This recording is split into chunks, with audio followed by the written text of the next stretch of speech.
Hello again, I am Blunty, and before we get started here, I just want to say, I want to let all of you know, I want to reassure everybody out there that the research and prototyping stage of the Korok space program is going well. We've hit a few early failures, but we are moving forward with a sense of determination and urgency, and I remain confident we will send a Korok into orbit within this decade. Not a strong joke to open on, but whatever. Hey, hi, how you doing? I am Blunty. I want to share with you 10 quick tips, non-spoilery tips, basic kind of tips, not sort of here's a trick, you know, fuse this to this and it does this. Just simple tricks that if you are new to this game, you've climbed on board with the hype, everyone's screaming about this game, you're about to jump on board. These are some things that are handy to know. And maybe you knew these, maybe you don't. Some of these relate to if you've played Breath of the Wild before, some of them don't. You don't have to play Breath of the Wild, by the way, to enjoy this game. You should, because Breath of the Wild is also awesome, but you can just jump straight on board with this game and not feel too lost or anything like that if you're worried about that. But anyway, here's some handy things you should know that will hopefully make your gaming experience a little bit smoother. If you find even a single one of these handy, please do the thumb and stuff. And hey, leave a comment to let me know your handy dandy tips, because this is by far not a complete list. I just wanted to do a quick 10. I chose these ones. Alrighty, the first bit of important information that you need to know to make your life a little bit easier is how things respawn. Two major things, basically. The monsters, like that big boy over there, they respawn every 7 days of in-game time. Time does not progress if you pause the screen there, so it's hard to give you real-world time on that. But if you don't do any pausing, it's about 2 hours, 50 minutes-ish. In any case, you get a big sort of cut sequence where the blood moon comes along and revives all the monsters. It's a nice little clever way to, make monsters respawn, but also keep it within the story and world of the game. Like, they literally magically come back to life because of the evil power stuff. More importantly, though, plants. There are very common plants like the spicy peppers. You can find those all over the place. The slightly rarer plants like the Hyrule Rupee you find a little bit less often.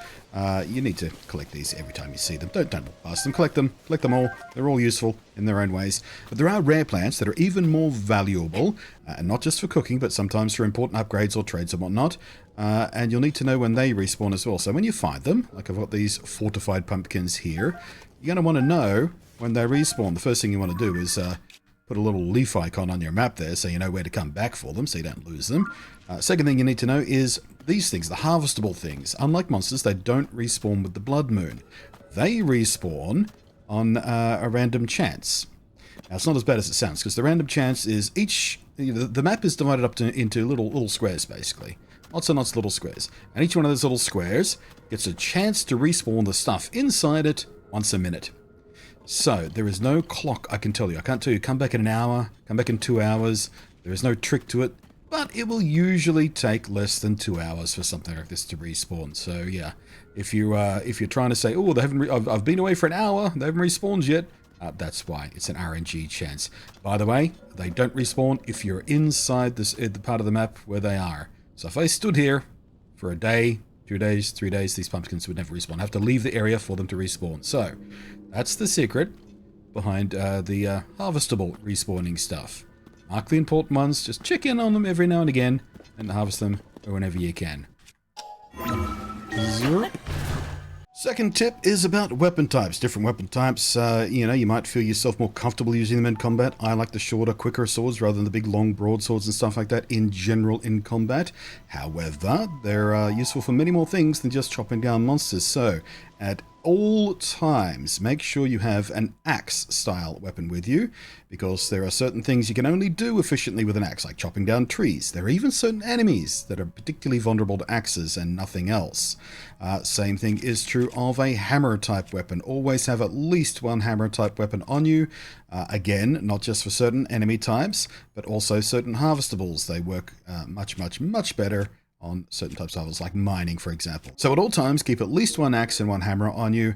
And if you are looking for an efficient way to do that, what you want to do is fuse the appropriate axey or hammery material onto a sturdy stick. So you can see there, I've got this spiked iron ball fused to a sturdy, thick stick. These sturdy, thick sticks and sturdy sticks and whatnot have the better durability. You can fuse, of course, an iron ball or a rock or whatever you like to pretty much anything to make a hammer.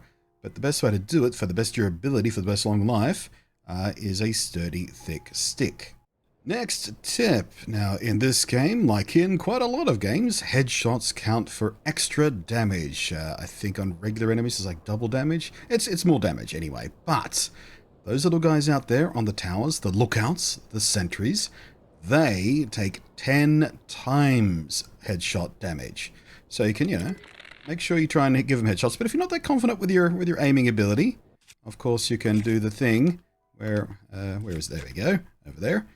The Keese eyeballs and the other eyeball types you can get from some other enemies. If you go ahead and fuse those to an arrow, it is a guaranteed headshot. So, I'm a guaranteed 10 times damage here, which on this little brown bokoblin is going to be...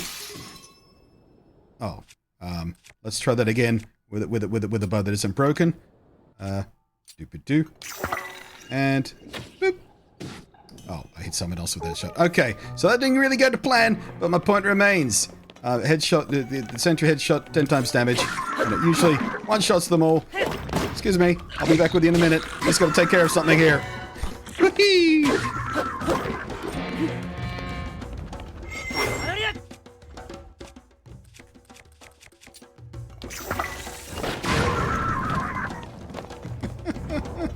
That should take care of that. Oh, not quite.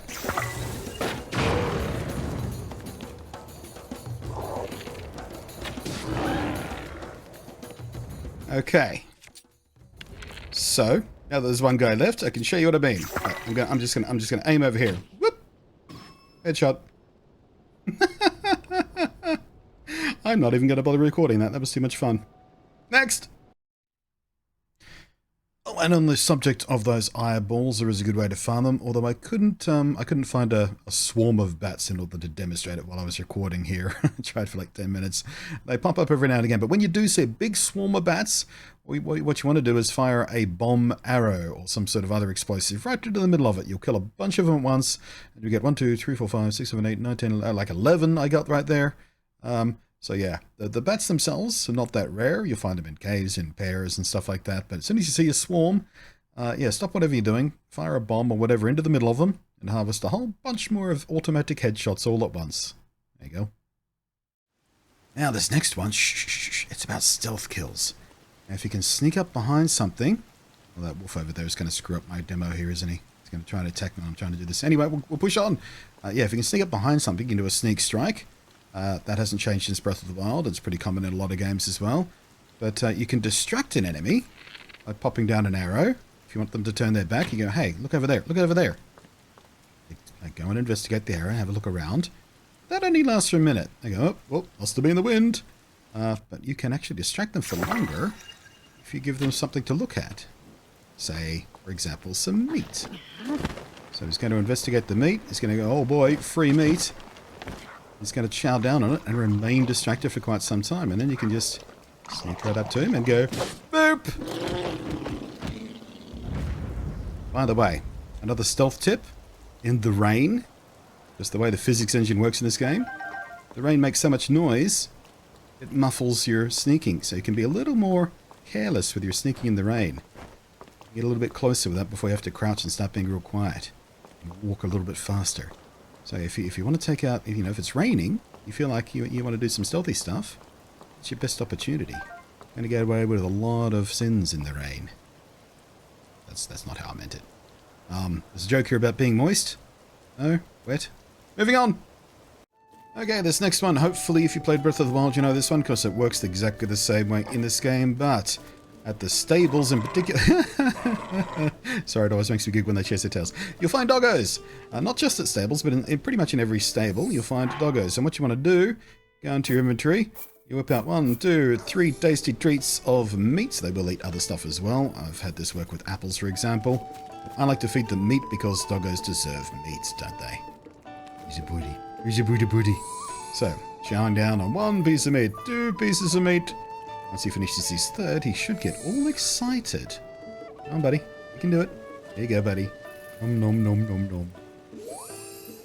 Oh, hear that little bloop noise? That means he's ready to show us a treat. Okay, so we've treated him. He's going to treat us. He's going to trot us over to a treasure chest somewhere. I'm speaking slow. I've got no idea where this one is, so it might take a while to get there. Where is it, buddy? Where is it, buddy? Where is it? Where's the treasure? Ah, there it is. So yeah, they'll lead you to some hidden treasure. And this hidden treasure does not spawn until you feed them. So you do have to feed the dog. If you know where this one is, like if you go, oh, I know where that stable is, I'm just going to go get the treasure without feeding the dog. No, you can't. Got to feed the dog. Be cool. So, whoops. So you usually have to yoink these things out of the ground with your magic hand ability. And what have we got? Good doggy. Good doggy, doggy, doggy. Nice. Alright, while we're on the ability of yoinking things out of the ground with your Ultra Hand ability, whenever you see crates, whether they be metal crates like these or wooden crates, whatever, always, always, always break them open, of course, but don't burn your weapon durability. Weapon durability is a pain in the ass enough, isn't it? What you want to do is go ahead and grab your Ultra Hand ability, grab these things, lift them directly above one another, give them a little drop. Ow. Maybe don't stand in the way. It might take a couple of tries, especially with the metal ones. Maybe go point first. Does that help? Like, there we go. Ooh, very nice. Look at that. Oh, I'm full. Couldn't even eat a bite more of frozen drumstick.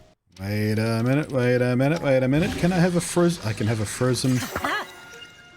I've got a frozen drumstick sword.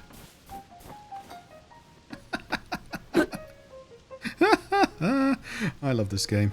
Right, yeah, boxes. Don't waste your weapon durability because you need your weapons for attaching frozen food to. Clearly. Look at my glorious meat sword. It's a bit cold, but it is very hard.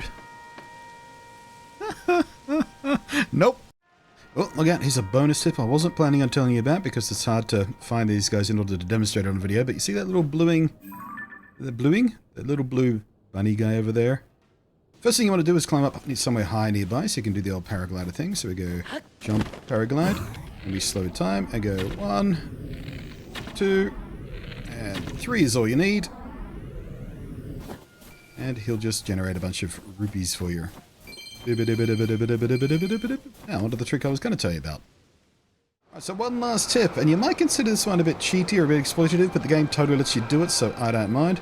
But if you are falling, and you don't want to be falling, you're running out of stamina, you're going to land somewhere you don't want to be, like in the lap of a very dangerous looking 3-headed dragon down there, for example. You'd be like, oh, you know what, I don't want to be there. I just don't want to be here. You can actually totally fast travel while you're in midair, completely safely, so... If you're about to smash against the ground out of stamina and dying, you don't want to do that, or indeed, you just don't want to be where you are. You don't have to land before you fast travel. A lot of games don't let you do that. This one totally does. So yeah, last handy tip that apparently a lot of people don't know that. I did this on stream, and I had a couple of people going, oh, I didn't know you could do that. Well, I died for nothing 10 minutes ago when I smashed into the side of a mountain when I was out of stamina. So there you go. 10-ish. I think I added a couple of bonus ones there. Super simple, beginner-friendly, kind of spoilery-free tips that are just handy to know that the game doesn't really tell you about. You just have to learn by doing, but they're super handy to know, so I wanted to teach you about them. I mean, the game does teach you about the headshot thing, but it doesn't tell you specifically about the bonus damage on the sentries. That's a learn by doing thing, but it's so handy. I wanted to share that. That's in Breath of the Wild too. But yeah, hopefully you found some of these interesting. Hopefully at least one of these you didn't know, so you learned something. If you didn't, if you got more tips you want to share in the down below for other people, and including me, maybe I don't know all the tips. I certainly don't.